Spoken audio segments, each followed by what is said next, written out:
Chapter 26. Jason awoke to sunlight spilling into his room. Initially, both the window it came through and the landscape beyond had been strange to him, but the more time he spent here, the more familiar it had become. He blinked the sleep out of his eyes, then turned onto his back to look at the ceiling, old, rustic, and worn. His eyes studied the wooden boards, noting the lines and swirls that were so different from the flat, eggshell-colored walls of his home. He took in a long breath and enjoyed the air, crisp and clean, but also mysterious to him. It had a sharp chill that crept deep into his lungs in a way he'd never experienced before. Sitting up, he looked over to the bedside table where his data lens sat. He hadn't put it on in days, and didn't do so now. He placed his feet onto the rug one at a time, then slipped them into a pair of house shoes to avoid touching the cold floor. Standing up, he moved to a chair where a bulky shirt lay draped across its arm, took the garment, and pulled it over his head. He knew the time by the position of the sun and the smell of breakfast in his nostrils. Someone was cooking, which hadn't been a normal part of his life up until recently.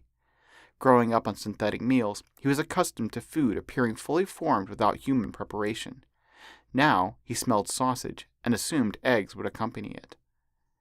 He exited his room and walked down the hallway toward the stairs. He'd been told this cabin was small compared to others, but it was still far bigger than the apartment at home.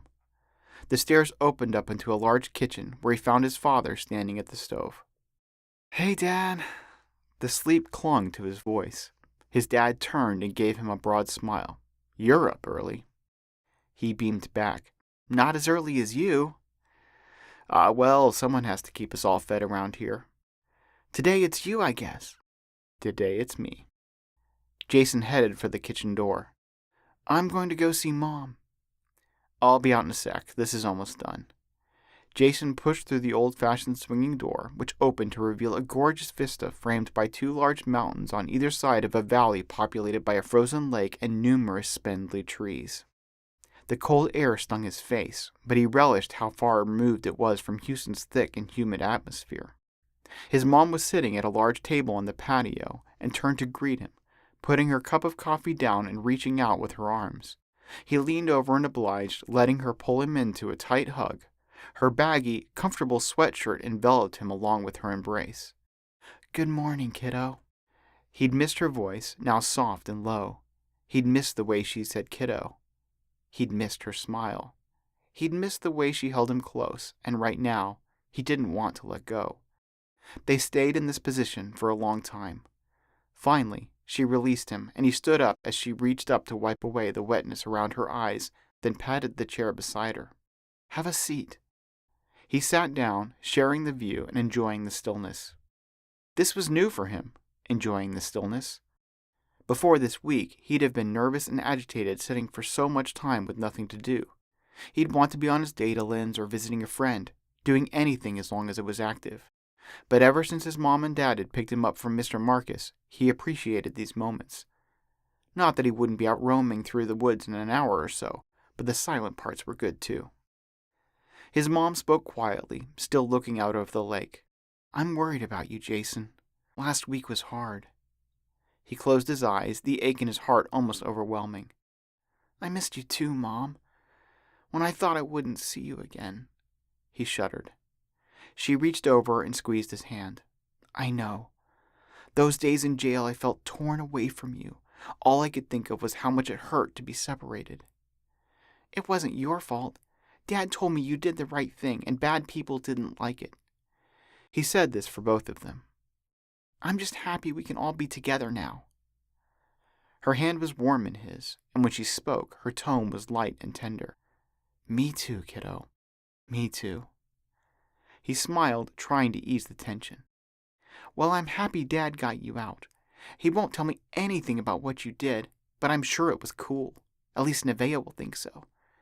She chuckled. "Let her think it then." "That's all I'm going to get, isn't it?" "That's all you're going to get."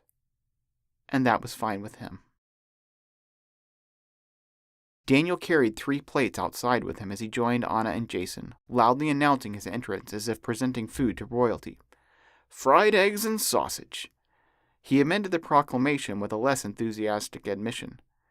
The eggs aren't quite as runny as they should be. I don't think I've actually fried one since college, but I was getting tired of scrambled. As he put down the food on the table, Anna arched an eyebrow. Am I really supposed to believe you cooked in college? It was practice.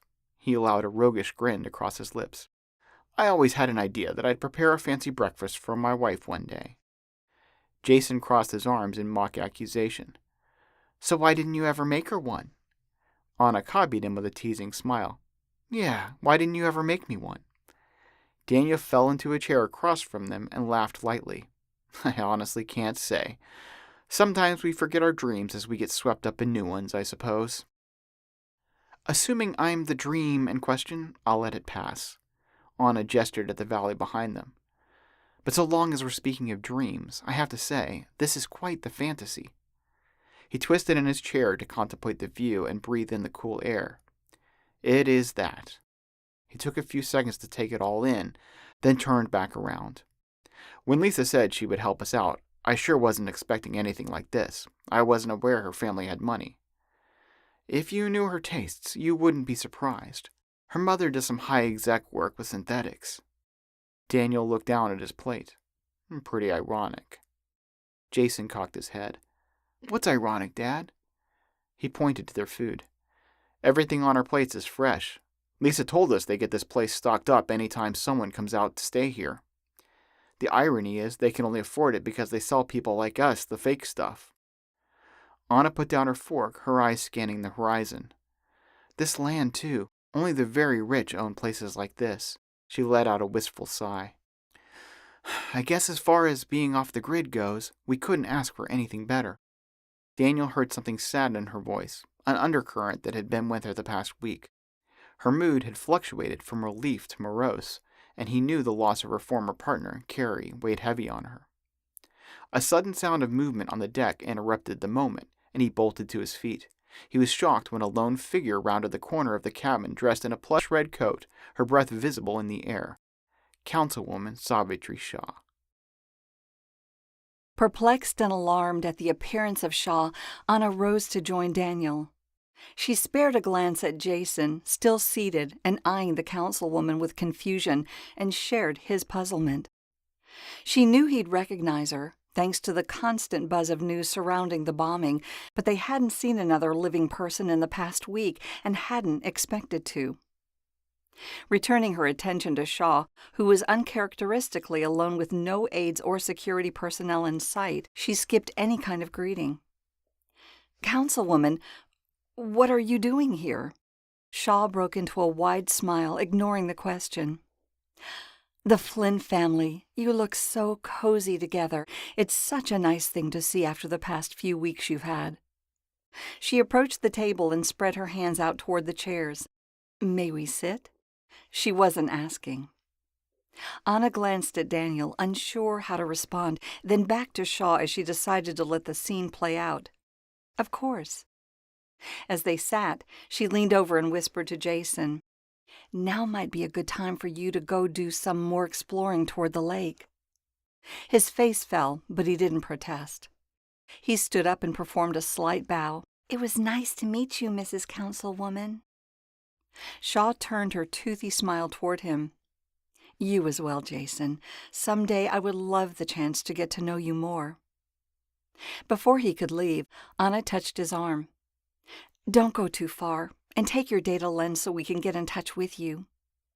He hadn't been using it since they'd been here, but Shaw's presence had shaken her, and she didn't want him out of reach. "Yes, ma'am." He smiled at her, then turned and headed back into the cabin. Shaw watched him go. Being out here must be so good for him. "It is." Anna allowed a remorseful sigh. "The days apart from us were rough on him. I'm sure they will be with him for a long time." She allowed a beat, then asked the obvious question. "Councilwoman, I'm curious how you found us, and why are you here?" Shaw gave her a dismissive wave. "Finding you was easy. The Williamses and I move in similar circles. When Lisa told you she'd help you out, I assumed her parents had a place like this, and when I found out I was correct, I had little trouble locating it. I flew in last night and would have visited then, but it was too late. As for why, well, first, I have some happy news to deliver. Everything's been cleared up, at least for you two." A weight Anna had been carrying for the past week fell from her shoulders. She turned to Daniel and saw the same in his eyes.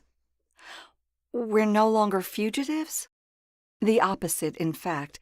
My guess is you've not been following the news feeds." Daniel shook his head. "No. We wanted to unplug and focus on our son during our time here." "Understandable, but what you've missed has been unprecedented in recent history. Redmond has fallen, been arrested, and is set to stand trial for treason, along with Zhao and several other soldiers she recruited for her special program. ADTA dismantled Project Libertas, giving you, Anna, a good bit of credit for it. Suzanne Lewis and the other high-profile leaders from A Better Way have been exonerated, and Darren Monk is out of hiding." Anna took a moment to let Shaw's information sink in. She'd known what they'd found in the lab was damning, but the downfall of someone as important as Redmond was extraordinary, nonetheless. She crossed her arms. "What about Strickland?" The question had to be asked, but the answer didn't surprise her. "Immune. Everything is being attributed to Redmond, despite the documentation. If she tried to bring Strickland down, it all would have gone much worse for her, and that extends to the rest of us." This statement contained a warning, and Anna didn't miss it. Whatever the evidence, no one accuses the President of the Unified States. Anna allowed a tinge of bitterness to enter her voice. "Of course." Shaw shrugged. "It's not so bad. Strickland is decent. We're not looking at another Graves with her, and she's not the only world leader trying to achieve non-failsafe MMD weapons ahead of other nations." Anna didn't have a response for this, the justification for so much destruction and death, and that toll included Carrie, who had been her partner for nearly 10 years. More than a partner, a friend. Yet this didn't bother Shaw at all. She frowned. "But they tried to kill you." Shaw wagged her head. "That was all Redmond and her tool, Zhao. She's always had it in for me. I admit I never thought she'd resort to murder, but this is politics at the highest level." With a sick feeling in her stomach, Anna realized Shaw relished Redmond's downfall, and the satisfaction trumped concerns for the fallen. She didn't appear to notice Anna's face had tightened with disapproval, and continued, "You, of course, are free to return to work, which is why I'm here. I came to make you an offer." "Councilwoman, I don't want offers from you, nor to be associated with politics. Not yours, not anyone's." Shaw spread out her hands. "For good or ill, you'll always be connected to me now. After the bombing, nothing could help that." "Maybe, but in that case, no one sees me as in your debt. It's the reverse, in fact, and I prefer it that way." Shaw appeared to consider this, then sighed. "What you say is true, but don't you want to make a difference? Change things? I can make it happen." "In what way?" "The agency is without a director, and I have a great deal of influence, as you well know. I'm aware of the work Daniel has done for you, off the books, but if you were the director, you could hire him. Let him operate out in the open, and of course, I'd make sure you will be given the resources and authority you need." Anna, stuck on Shaw's first sentence, didn't even process the rest of what she'd said. "What do you mean the agency is without a director?" Shaw raised her eyebrows. "I suppose you wouldn't know. Director Davis is missing. No one's seen her since the hover car went down. She hasn't returned to the agency, and when agents were sent to her home, they found it empty. Daniel was the last person to speak to her." Daniel leaned forward over the table, his eyes wide with shock. "Really? Jada's gone? I gave her the prototype to make sure it got back to the agency." Shaw nodded soberly. "I know. Guerrero told us she saw you give it to her, and that has everyone concerned. ADTA has made locating it and Davis their highest priority. They'll want to speak to you as soon as you resurface, Daniel. They're holding Guerrero due to her association with Redmond, though I personally think Guerrero is innocent of these machinations, if for no other reason than she could have squashed the investigation at any time. Instead, it seems Redmond tried to nudge things in the right direction without being explicit. Good for you in the end. Anna sat in stunned silence, not processing anything about Guerrero, Redmond, or ADTA. She didn't understand how Jada could be missing. Perhaps sensing this, Shaw put a hand forward onto the table. I'm sorry about Davis. All of her agents have said the same thing. They can't believe she would betray the agency, but we must all acknowledge the value of the prototype. Many on the black market would love to acquire it. Anna shook her head. She wouldn't sell it. Shaw eyed her doubtfully. Who can say? No one is blaming you or Daniel for what she did. You both did good work, and I'm thankful for your service. You not only saved my life, but prevented whatever Redmond would have done if she'd gained the power of non-failsafe weapons. I'm glad you were exonerated, and wish I'd been able to offer more support when Guerrero imprisoned you. That was my fault. Anna's forehead creased. Your fault? The councilwoman's face fell slightly, the first time Anna had seen anything but overwhelming force from the woman. Yes, due to my unfortunate request for you to delete that vid. I don't know how Redmond acquired a copy of that message. She's always had eyes in my organization, but my security folks are usually more careful with my personal transmissions. Anna struggled to take this in, having operated on the assumption the message had been a frame job. That was real? You wrote the note Guerrero showed me? Shaw nodded regretfully. I'm afraid so.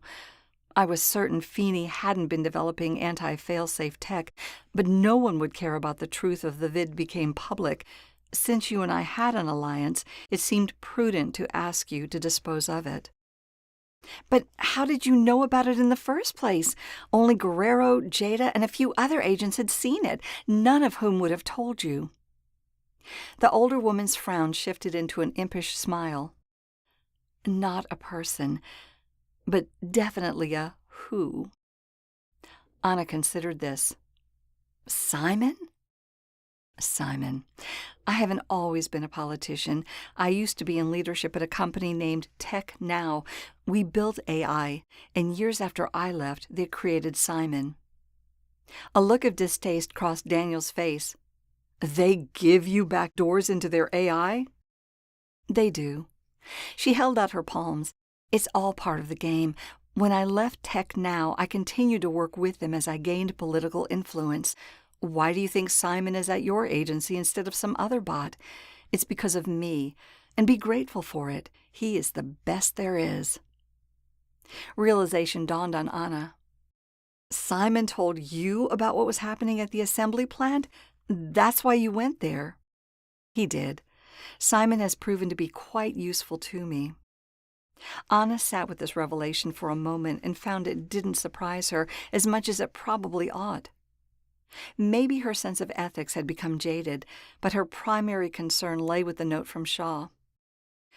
Why didn't I receive the message if you sent it? I can't say. You might ask Director Davis, if you can find her. She's the most likely person to have intercepted it. Directors tend to monitor agent communications. Anna pressed her lips together. It's safe to say I have quite a few questions for her. I imagine you do. Shaw pushed her chair back to signal that the conversation was coming to an end. I have no doubt this has been a lot to take in, but again, I am grateful for what both of you have done. My offer to make you head of the agency is still on the table. I need to go, but you can think about it and get back to me. Anna shook her head. Thank you, Councilwoman. It's an honor you'd think of me, but I must decline. I like my job as it is, and as I said, I don't want any political favors. Shaw's expression darkened. I understand. But the way she clipped the words indicated she didn't. I hope you'll reconsider in the future. In the meantime, enjoy the cabin. The Williamses were very generous to provide it to you. She stood up, and Anna and Daniel followed suit. Anna held her hand out. I appreciate your visit and catching us up.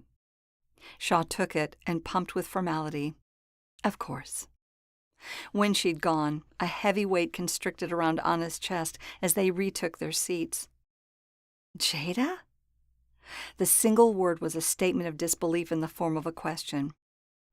Daniel lifted his hands in a gesture of surrender. The only thing that makes sense to me is some unknown Project Libertas member got her. Anna wanted to believe this, but knew the truth was darker. No, I think she stole the prototype. She tricked us. He frowned. Why do you say that? Remember how I thought an insider at the agency warned a better way about the sting with stolen MMDs? Yes. He paused, considering. You think that was Jada? That she tipped off a better way? I do now. I'm thinking about Detective Evans in El Paso. I'll bet Jada got involved the same way she did. And like her, when a better way found out she worked in law enforcement, they recruited her to help them. She'd have told them as soon as Lisa and I got the confession from Rivera. That does make sense.